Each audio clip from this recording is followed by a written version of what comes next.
Honoráveis membros da mesa principal, estimados hermanos da Associação Ibero-Americana de Direito do Trabalho e Seguridade Social, juristas e estudantes presentes neste congresso.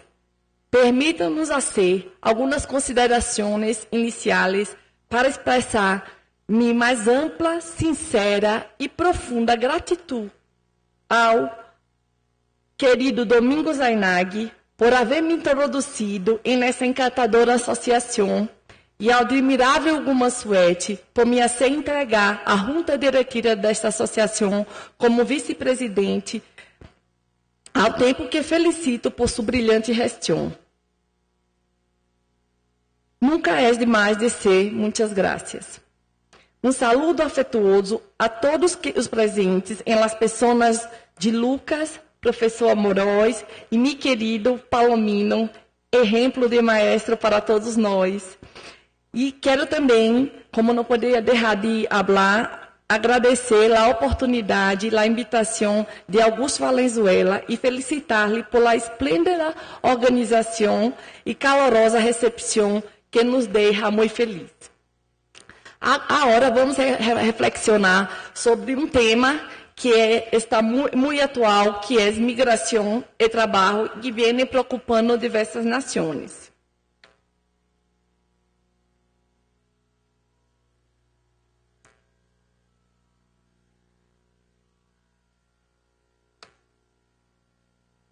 A migração internacional constitui um fenômeno histórico.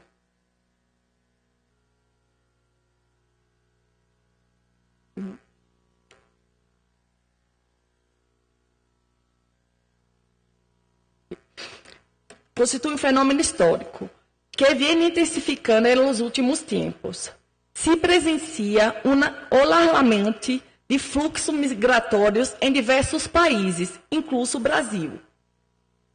Dados estatísticos apresentados pela Organização Internacional para as Migrações afirmam que existem mais de 200 milhões de trabalhadores migrantes no mundo. O censo do Instituto Brasileiro de Geografia e Estadística informa que o número de imigrantes cresceu em Brasil em 86,7% em 10 anos. Ocorre que, na prática, grande parte dos imigrantes ingressam ou permanecem em Brasil de forma informal, sendo em muitas situações vítima de tráfico ilícito de pessoas e sujeitas a explotações. Estatísticas oficiais brasileiras afirmam que há de mais de 2 milhões de estrangeiros ilegais em Brasil. A condição irregular de estrangeiro genera uma maior fragilidade e inseguridade e, portanto, sujeita a situações de trabalho em condição análoga à de escravo. É certo que a nossa legislação infraconstitucional, o Estatuto do Estrangeiro, é uma legislação que antecede a Constituição de 1988, própria de um regime militar, em que se adota um Estado policíaco, diverso do Estado que foi implementado com a Constituição de 88, que é o Estado Democrático de Direito. Pero esta norma, todavia, permanece em vigor e sendo aplicada em algumas situações, como veremos adiante. Antes de ingressar em uma normatização e governança brasileira sobre a proteção do estrangeiro, me gostaria de fazer algumas considerações a respeito das expressões para que não haja confusão. Estrangeiro estava vinculada à não pertenência de uma nação. É certo que a perspectiva de nação-estado se está desvanecendo ante a sociedade globalizada e agrupamento transnacionais de estados, do qual a União Europeia é um protótipo. Sem embargo, a nomenclatura estrangeiro todavia se utiliza na atual Constituição brasileira no sentido de exclusão de um indivíduo em uma nação.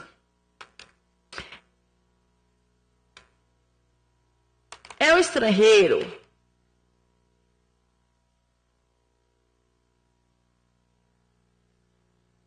entra em um país com a intenção de permanecer provisoriamente como trabalhador temporário, estudante ou de forma definitiva, convertendo-se em um imigrante. Imigrante é aquele que deixa seu país de origem. Imigrante, o indivíduo que entra em um país para viver nele. E a expressão migrante é uma expressão mais ampla, porque se refere a alguém que se traslada para outro lugar, dentro do próprio país ou mais além da fronteira. É importante também não confundir trabalhador migrante com trabalhador fronteiriço, já que trabalhador fronteiriço se refere exclusivamente a quem vive em uma cidade contígua ao território brasileiro e que exerce seu labor em Brasil, pero continua residindo em outro país limítrofe com o Brasil. A exemplo, alguém que vive em Porto Iguaçu e que trabalha em Foz do Iguaçu. É o Convênio 97, que é um convênio de 1949, define trabalhador migrante como toda pessoa que migra de um país para outro com o fim de ocupar um emprego que não exercerá por sua própria conta e compreende qualquer pessoa normalmente admitida como trabalhador migrante. De outra parte, daí a importância de fazer a diferenciação é a condição do refugiado. Que refugiado, segundo a Convenção relativa ao Estatuto dos Refugiados, é uma pessoa que, por meio de ser perseguida por motivos de raça, religião, nacionalidade, grupo social, opiniões políticas, se encontra fora do seu país de origem e que não pode, ou em virtude desse temor, não quer valer-se da proteção desse país, ou que se não tem nacionalidade e se encontra fora do país em na qual tinha residência habitual. Então, la perseguição é a palavra-chave para a definição de refugiado, que há um tratamento diverso da normatização de migrantes. A legislação brasileira traz em la Lei 9474 uma definição de trabalhador, do refugiado, pero ela é uma definição mais humanista. Por quê? Porque agrega em la expressão, además da perseguição, aquelas pessoas que estão sujeitas a graves violações de direitos humanos podem ingressar em um país na condição de refugiado. Qual a diferença principal? Porque a pessoa que ingressa e que se aceita a condição de refugiado, se aplica o princípio que está no Estatuto do Refugiado, no artigo 33 do non-refoulement, da não deportação. E dessa maneira recebe uma proteção maior, porque quando basta ele se dirigir à Polícia Federal e decidir que és um refugiado e impeça o procedimento administrativo e já recebe uma documentação que lhe permite incluso trabalhar.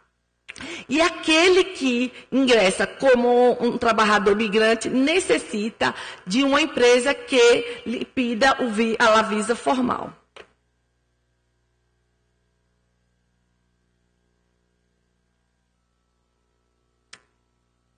É fundamental, quando estudamos a temática da migração, atentar para o direito internacional dos direitos humanos, que regula a cooperação internacional dos Estados para promover e efetivar os direitos humanos, por diversas razões. Em primeiro lugar, porque quando uma matéria está regulada em um Tratado Internacional de Direitos Humanos, deixa de ser parte dos assuntos que entregam a jurisdição exclusiva do Estado, limitando-se assim sua soberania.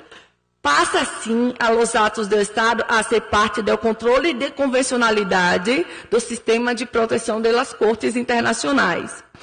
E, portanto, se sujeita às decisões dos tribunais internacionais. Ademais, é preciso recordar o artigo 27 da Convenção de Viena sobre direitos dos tratados, que refuta a possibilidade de que um Estado-membro negue a aplicação de um tratado barra a invocação de dispositivo de direito interno. A aplicação de tratados internacionais de direito humano vem sendo acorrida pela legislação brasileira. E eu trago acá uma situação que é a aplicação do Pacto de San José de Costa Rica. Porque em nossa Constituição há a previsão da prisão civil por deuda do depositário infiel. Esta é a literalidade de nossa Constituição, que está aqui no artigo 5º. E o Supremo Tribunal Brasileiro ha hecho a interpretação no sentido de que aplicar o Pacto de San José da Costa Rica e dizer que solamente é possível a prisão civil por não respeitar as obrigações alimentares.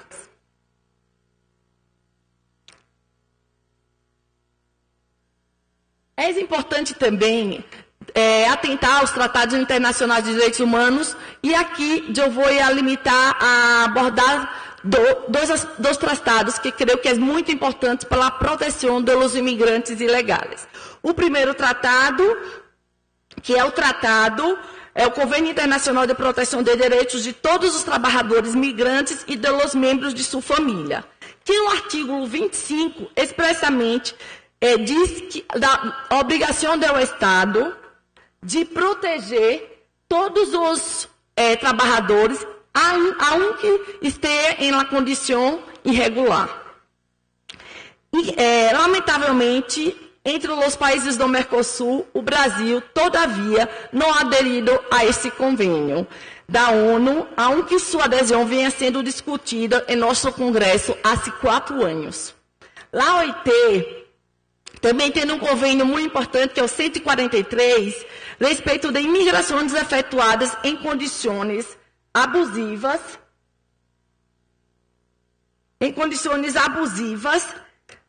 e que sobre a promoção da igualdade de oportunidades de tratamento dos trabalhadores migrantes. Este também convênio, lamentavelmente, não foi ratificado por Brasil, pero nós outros defendemos a sua aplicação com base na Declaração de Direitos Fundamentais da OIT, que faz parte da Constituição e que prevê o princípio da não discriminação. Tendo em vista, nós outros temos adotado o princípio da não discriminação, que está na Declaração dos Direitos Fundamentais da OIT, podemos aplicar este convênio 142 a despeito de não haver sido ratificado. Eu também gostaria de recordar, por fim, que, como corolário desse direito de discriminação, é o direito de inclusão social. E aqui, eu hago recordar as lições do nosso querido maestro Teodósio Palomino, quando disse que, mediante um programa de inclusão social, se dará um tratamento igual a todos, sem distinção, finalizando com um ato de injustiça. E, por fim, eu gostaria de trazer a Declaração da Cúpula do Milênio das Nações Unidas de 2000, que prevê que a sociedade global, fundada em um princípio da solidariedade, deve tomar medidas para assegurar o respeito e a proteção dos direitos humanos dos migrantes, trabalhadores migrantes e suas famílias, eliminar os crescentes atos de racismo e xenofobia em muitas sociedades e promover maior harmonia e tolerância em todas as sociedades. A normatização brasileira de direitos humanos, como é dito, a infraconstitucional é antiga do período da década de 80, então anterior à Constituição de 1988. E por isso, em algumas disposições, colide com os princípios atuais de direitos humanos preconizados na Constituição. A Constituição, um artigo muito importante da Constituição de 1988 brasileira, é o artigo 4º, que prevê a prevalência de los derechos humanos e a cooperação entre os pueblos para o progresso da humanidade. Ademais, também prevê no artigo 5º, en el capítulo de los direitos fundamentais, que todos são iguais ante a lei, sem distinção qualquer natureza, garantindo a todos os brasileiros e aos estrangeiros residentes no país a inviolabilidade do direito à vida, liberdade, igualdade, seguridade e propriedade. Portanto, hago a seguinte pergunta. Quando se diz estrangeiros residentes em país, então se não há proteção àqueles estrangeiros que chegam lá como turistas? Porque a Constituição expressamente diz estrangeiros residentes em país. O Supremo Tribunal Federal Brasileiro ha hecho a interpretação dessa disposição constitucional e diz que o caráter universal dos direitos do homem não se compatibiliza com o estatuto que nos ignore. A expressão residentes em Brasil deve ser interpretada no sentido de que a Carta Federal só pode assegurar a validade e o gozo dos direitos fundamentais dentro do território brasileiro. Ou seja, protege aqueles que são residentes ou não. Deu uma interpretação ampla. Ademais, nós outros temos que recordar do caráter de transnacionalidade dos direitos humanos e que, portanto, todos os seres humanos têm direito à proteção de onde quer que esteja. Quero recordar também aqui a nossa consolidação da Lei de Trabalho de 1943. Há ainda um capítulo que está teoricamente em vigor, pero não foi recepcionado pela Constituição, nem está em harmonia com os tratados internacionais de direitos humanos, que prevê a preferência de contratação de brasileiros em detrimento dos estrangeiros. E vem a questão, aqui a CLT. O nosso Estatuto do Refugiado é de 1997, é posterior à Constituição de 88, por isso protege mais o refugiado. E aí eu trago uma comparação que, em relação ao estrangeiro, o direito ao visto é uma mera expectativa de direito, enquanto para o refugiado é um ato declaratório. Para o estrangeiro, o trabalho somente é possível com a visa. Para o refugiado, não. É necessário, basta ele ingressar com a solicitação da condição de refugiado e já recebe uma autorização para expedir a libreta de trabalho provisória. O estrangeiro, com base no Estatuto do Estrangeiro, que é de 1980, prevê que está em situação irregular, ele é deportado. O refugiado não. A ele se aplica o princípio do non-refoulement. Por isso, lá a importância da distinção. E como vem sendo a aplicação da legislação brasileira infraconstitucional, tendo em conta que está em vigor e é uma legislação que antecede a nossa Constituição de 88 e os tratados de direitos humanos que têm uma proteção maior e pelo princípio da interpretação para o homem, nós outros temos que dar mais proteção aos direitos dos trabalhadores. Também no Brasil, houve uma ola muito grande de haitianos, ingressou diversos haitianos lá. E no norte do país, em situação clandestina e vítima de tráfico de pessoas. E o que fazer, já que ingressaram no país? Deportar todos? Ingressou com uma ação, Ministério Público Federal, para conceder a condição para os haitianos de refugiados ambientais. Porque com a condição de refugiados ambientais, pelo princípio do non-refoulement, não pode deportar. E, dessa forma, o juiz de primeiro grau concedeu a condição de refugiado ambiental pelo tribunal quitou esta condição e disse que não é possível, que isso não é possível adquirir para preservar a segurança nacional. A mesma perspectiva do Estatuto do Estrangeiro, de proteção da segurança nacional, ordem pública, e não vislumbram uma perspectiva humanitária. E, com base nos princípios dos direitos humanos, na nossa Constituição, na preservação do valor social do trabalho, da dignidade da pessoa humana, veio uma resolução, a Resolução 97, do Conselho Nacional de Imigração, que é vinculada ao Ministério do Trabalho, que concede visto humanitário para todos os haitianos que ingressaram, tendo em vista a situação de vulnerabilidade de direitos humanos e ao terremoto. Então, os haitianos estão protegidos. E os demais? Os senegaleses, as pessoas de Gana que ingressam, e as demais pessoas estão desprotegidos. Essas demais pessoas, em muitas situações, o Ministério da Justiça vem solicitando ao Ministério do Trabalho de estender a condição de visto humanitário para as demais nacionalidades, e isso vem sendo feito. E, por fim, eu gostaria de trazer para vocês que é algo muito atual, que incluso não está...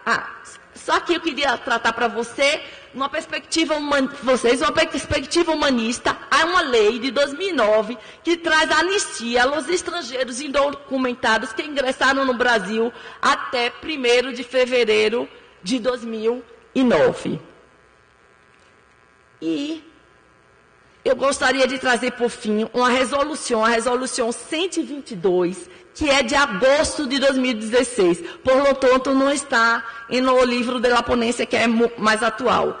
E esta resolução prevê que é o estrangeiro que esteja em Brasil em situação de vulnerabilidade, vítima de tráfico de pessoas ou de trabalho análogo ao escravo, apurado por eventual investigação em processo em curso, poderá ser concedida a permanência em os termos da legislação vigente, condicionada hasta 5 anos a fixação no território nacional. Então, se nós outros, a despeito de termos uma lei infraconstitucional, Estatuto do Estrangeiro, todavia em vigor, nós outros, por meio do Conselho Nacional de Imigração, do Comitê Nacional de Refugiados, o CONARE, vem editando resoluções protetivas de los estrangeiros em condições de vulnerabilidade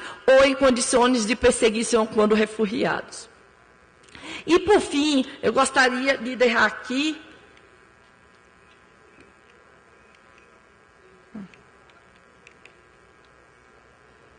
que a solução desse problema de migrações é um problema global. Nós outros vivemos uma sociedade globalizada e necessitamos de uma solidariedade e cooperação internacional. Como disse George Agamben, cada vez que os refugiados não representam mais casos individuais, pero, como sucede hoje, mais e mais a menudo, um fenômeno de massa, tanto estas organizações como os estados individuais, apesar de las solenes evocações de los direitos sagrados e inalienáveis do homem, se demonstram absolutamente incapazes não só de resolver o problema, senão acha de simplesmente encará-lo de modo adequado, resolvendo de forma por meio de cooperação, que é o que prega a cúpula de direitos humanos, das soluções dos problemas com forma de cooperação. E, para finalizar, me gostaria de trazer estas lições de Stefano Rodotà, em livro Solidariedade, uma utopia necessária, um professor italiano, e ele diz o seguinte: a solidariedade é uma categoria que pode ser factualmente negada, mas que, todavia, permanece como referência forte e vinculante para um modo diverso de agir político e institucional. Então, busquemos a proteção e uma legislação mais humanitária dos migrantes em situação irregular. Graças pela atenção. Tenham todos um bom dia.